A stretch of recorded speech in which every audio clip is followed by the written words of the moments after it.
Guys, আপনার কাছে যদি বাইক বা কার থাকে তো সেক্ষেত্রে কিন্তু আপনাকেও আপনার বাইকের বা আপনার 4 চাকার কিন্তু ইন্স্যুরেন্স করিয়ে রাখতে হবে এবং এটা ম্যান্ডেটরি করাতেই হবে। ইলেকট্রিক স্কুটি বা বাইক হলে সেটা আলাদা ব্যাপার, বাট আপনার কাছে যদি ফুয়েলে চলে কোনো বাইক বা কার থাকে সেক্ষেত্রে কিন্তু সেটার অবশ্যই ইন্স্যুরেন্স মাস্ট। তো আজকের ভিডিওতে আমি আপনাদের দেখাবো যে অ্যাকচুয়ালি ইন্স্যুরেন্স আপনি বাড়িতে বসে আপনার ঘরেতে শুয়ে শুয়ে কি করে আপনি করতে পারবেন, এবং এই পুরো প্রসেসটাই হবে আপনার ফোন থেকে। সো আপনি চাইলে কিন্তু আপনার পেটিএম, ফোনপে এগুলোর মাধ্যমে আপনার বাইকের বা আপনার গাড়ির কিন্তু ইন্স্যুরেন্স করাতেই পারবেন। তো কি সেই প্রসেস, সব কিছু কিন্তু আপনি স্টেপ বাই স্টেপ দেখতে পারবেন এই ভিডিওতে। সো 1 সেকেন্ডও মিস করবেন না, দেখতে থাকুন সম্পূর্ণ ভিডিও। মেইন টপিকে যাওয়ার আগে সবার কাছে একটা রিকোয়েস্ট, আমার চ্যানেলে যদি আপনি নতুন হয়ে থাকেন এবং এই মুখটা যদি প্রথম দেখে থাকেন প্লিজ একটু কষ্ট করে সাবস্ক্রাইব করবেন, এবং ফেসবুক থেকে দেখে থাকলে ফলো করতে ভুলবেন না। তাহলে যেটা হবে, আমি যখন কোনো এই ধরনের ভিডিও নিয়ে আসবো সবার আগে দেখতে পারবেন এবং কোনো ভিডিও আপনার মিস হবে না। এখন যে প্রসেসটা আমি আপনাদের দেখাবো এটা ফোনপে, পেটিএম দুজনের জন্য একই রকম সিমিলার স্টেপ। সো যার জন্য আপনি যেখান থেকে করেন না কেন ওই একই রকম পাবেন, এবং যেহেতু প্রায় সেম কোম্পানিগুলোই আপনাকে ইন্স্যুরেন্স প্রোভাইড করে, সো যার জন্য টাকার যে অ্যামাউন্ট সেটাও কিন্তু প্রায় সেমই থাকে, খুব বেশি এদিক ওদিক হয় না। আমি আজকে যেটা করবো সেটা কিন্তু আপনাদের জাস্ট দেখাবো না, আমার যে নিজের বাইকটা রয়েছে সেই বাইকেরও কিন্তু ইন্স্যুরেন্স শেষ হয়ে গেছে। সো যার জন্য ইন্স্যুরেন্স করানোর জন্য কিন্তু আমি এই স্টেপগুলো করেছি। সো প্রত্যেকটা স্টেপই কিন্তু আপনি খুব নিখুঁতভাবে দেখতে পারবেন। প্রথমে আপনাকে যেটা করতে হবে সেটা হচ্ছে পেটিএম বা ফোনপের আপনি ইন্স্যুরেন্স সেকশনে যাবেন। আমি এখান থেকে পেটিএম থেকে করছি, এবং সেখানে গিয়ে আপনার যে বাইক ইন্স্যুরেন্স রয়েছে সেখানে যাবেন। এখানে যেমন দেখতে পাচ্ছেন এখানে বাইক ইন্স্যুরেন্স রয়েছে, এখানে জাস্ট ক্লিক করবেন। ক্লিক করার পরে আপনি চলে আসবেন এরকম একটা পেজে, এবং এরকম একটা পেজে আসার পরে আপনার বাইকের যে রেজিস্ট্রেশন নাম্বার সেটা এখানে দিতে হবে, মানে বাইকের পুরো নাম্বারটা আর কি দিয়ে দেবেন। আমার বাইকের নাম্বার যেরকম WB52U7591। সো আমি জাস্ট এখানে দিয়েছি। দেওয়ার পরে ভিউ ফ্রি কোর্স এখানে ক্লিক করবেন, ঠিক আছে? করার পরে এইখানে আপনাকে দেখাবে যে আপনার ভেহিকেল নাম্বারটা আপনি যে দিয়েছেন তার মডেল নাম্বার কী রয়েছে সেটা একবার দেখতে বলবে। সো এখানে just yes it's my vehicle এখানে কিন্তু ক্লিক করে দেবেন। দেওয়ার পরে এখানে আপনাকে কিন্তু প্রথমে কম্প্রিহেন্সিভ মানে ফার্স্ট পার্টি যে ইন্স্যুরেন্সগুলো হয় সেগুলো আপনাকে দেখাবে। কম্প্রিহেন্সিভ মানে কি, আপনি ফার্স্ট পার্টি অর্থাৎ আপনার যে ড্যামারেজ সেটাও আপনি পাবেন, বা আপনি যাকে অ্যাক্সিডেন্ট করবেন তার ড্যামারেজও কিন্তু কোম্পানি এখানে প্রোভাইড করবে। এটার মানেই হচ্ছে অ্যাকচুয়ালি কম্প্রিহেন্সিভ, ঠিক আছে?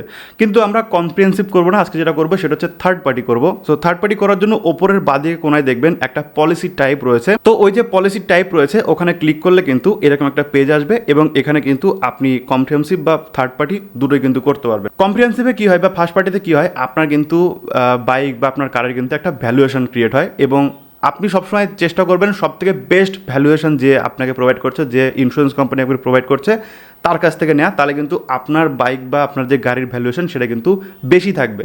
ওকে, এইখান থেকে সিলেক্ট প্ল্যান থেকে আমরা জাস্ট এই যে থার্ড পার্টিতে ক্লিক করবো, অ্যান্ড দেন অ্যাপ্লাই ক্লিক করবো। অ্যাপ্লাই ক্লিক করার পরে এখানে দেখুন থার্ড পার্টি যেসব প্ল্যান রয়েছে সেগুলো কিন্তু দেখাচ্ছে, যেরকম আমাকে এখানে প্রোভাইড করছে অ্যাকো, বাজাজ আলিয়েন্স, টাটা এআইজি। তো আমি এখান থেকে যেটা করবো সেটা হচ্ছে বাজাজ আলিয়েন্সের যে ইন্স্যুরেন্স সেটা নেব। তো আমি জাস্ট এখানে ক্লিক করলাম, এবং প্রত্যেকেই কিন্তু 1366 টাকা করে আমাকে দেখাচ্ছে, অর্থাৎ 1366 আমাকে মানে উইদাউট জিএসটি আপাতত দিতে হবে, এরপরে আবার কিন্তু জিএসটি লাগবে। তো আমি জাস্ট এখানে ক্লিক করলাম। ক্লিক করার পরে এখানে দেখুন আমার যে এক্সিস্টিং পলিসি তার ডিটেলস দেখাবে, যে আমার বর্তমানে যে পলিসিটা চলছিল এতদিন সেটা কবে শেষ হচ্ছে, এবং কার বা বাইকের যে রেজিস্ট্রেশন ডেট সেটাও কিন্তু এখানে দেখাচ্ছে। তো আপনি জাস্ট মিলিয়ে নেবেন, নেওয়ার পরে জাস্ট ডানে ক্লিক করবেন। আমি জাস্ট ডানে ক্লিক করছি। ডানে ক্লিক করার পরে এখানে কিন্তু আপনার যে ডিটেলস, এখানে কেওয়াইসি ডিটেলসটা দেখাবে, ওনার কেওয়াইসি, আপনার নাম দেখাবে, এখানে কেওয়াইসির জন্য আপনি কোন ডকুমেন্টস ইউজ করবেন সেটা দেখাবে। তো আমি জাস্ট এখানে প্যান নাম্বার ইউজ করেছি, এখানে প্যান নাম্বার দিয়ে তারপর ডেট অফ বার্থ কিন্তু এখানে দিয়েছি। দেন রিভিউ আদার ডিটেলসে ক্লিক করেছি। রিভিউ আদার ডিটেলসে ক্লিক করার পরে আপনাকে কিন্তু আপনার গাড়ির আরও অনেক ডিটেলস এখানে দেখাবে, আপনার যে আরসিতে কী নাম আছে, মোবাইল নাম্বার, ইমেল আইডি, এবং আরও নিচে আসলে আপনি আরও ডিটেলসগুলো দেখতে পাবেন, যেরকম বর্তমানে কোন পলিসি ছিল এতদিন, তারপর হচ্ছে আপনার গাড়ির registration number, engine number, chassis number, এগুলো কিন্তু দেখাবে। এগুলো দেখে নিয়ে তারপরে প্রসিড টু পেতে ক্লিক করবেন। প্রসিড টু পেতে ক্লিক করার পরে আপনাকে হয়তো আরেকবার কেওয়াইসি করতে হতে পারে। তো জাস্ট এখানে দেখুন ডকুমেন্টস ভেরিফিকেশনের জন্য প্যান নাম্বার দিয়ে দেবেন, এখানে প্যান নাম্বার বসিয়ে দিয়ে ডেট অফ বার্থ বসিয়ে দিয়ে প্রসিডে ক্লিক করবেন। প্রসিডে ক্লিক করার পরে আপনার যে পেমেন্ট সেটা করে দেবেন, অ্যান্ড দেখুন আমি জাস্ট এখানে পেমেন্ট করে দিয়েছি। পেমেন্টের জায়গাটা স্ক্রিনশট নেওয়া যায় না, আপনারা সবাই জানেন কালো হয়ে যায়, সো যার জন্য ওটা আমি নিতে পারিনি। অ্যান্ড পেমেন্ট হয়ে যাওয়ার পরে এখানে যে ডাউনলোড পলিসি অপশন রয়েছে, এই ডাউনলোড পলিসিতে ক্লিক করে আপনি আপনার যে ইন্স্যুরেন্স পলিসিটা সেটা ডাউনলোড করে নেবেন। ডাউনলোড করে নেওয়ার পরে দেখুন এখানে আমি খুলে নিয়েছি আমার ইন্স্যুরেন্স পলিসিটা। এখানে কিন্তু আমার সমস্ত ডিটেলসটা এখানে দেখাচ্ছে, আমার registration number, registration month, date, তারপর হচ্ছে ভেহিকেল মডেল, তারপর হচ্ছে ইঞ্জিন নাম্বার, চ্যাসিস নাম্বার, সমস্ত কিছু কিন্তু এখানে দেখাচ্ছে। আইডিবি ভ্যালু কিছু নেই, তার কারণ হচ্ছে আমার কিন্তু থার্ড পার্টি করা রয়েছে, ফার্স্ট পার্টি করা হয়নি, যার জন্য আইডিবি ভ্যালু কিছু দেয়নি।